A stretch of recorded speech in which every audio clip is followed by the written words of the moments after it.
নমস্কার, রারবান গার্ডেনিং চ্যানেলে আপনাদের স্বাগত। আজকে আপনাদের সামনে একটা নতুন পদ্ধতি দেখাচ্ছি। নতুন বলা যাবে না, এটা অনেকে অ্যাপ্লাই করে। আমি প্রথম করেছি। দেখুন, এই যে এই গাছগুলো, এগুলো হচ্ছে আমার পুরনো শীতকালীন এগুলো ছিল বেগুনের গাছ। এই বেগুনের গাছগুলো আমি যখন একদম বৃদ্ধ হয়ে যায় তখন কিন্তু আমি গাছগুলোর মাথাগুলো কেটে দিয়ে শুধু কাণ্ডটা রেখে দিয়েছিলাম।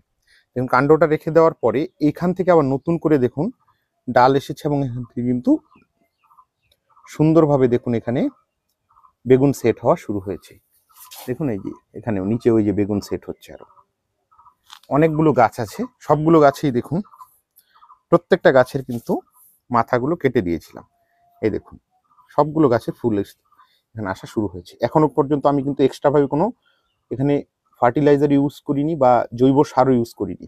শুধুমাত্র এখানে ওই ফাঙ্গিসাইডটা মাঝে মাঝে একটু স্প্রে করছিলাম, যদিও তাও ঠিকঠাক করিনি বলে দু একটা ডাল এরকম কিন্তু আবার মারাও যাচ্ছে। কিন্তু দেখুন কি সুন্দরভাবে গাছগুলো এখানে সেট হয়েছে।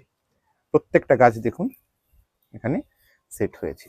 তাহলে আমরা এই পদ্ধতি যদি অবলম্বন করি তাহলে কিন্তু আমরা একই গাছ থেকে দেখুন সারা বছর ধরে কিন্তু আমরা বেগুন উৎপাদন করতে পারবো এবং হারভেস্ট করে খেতে পারবো।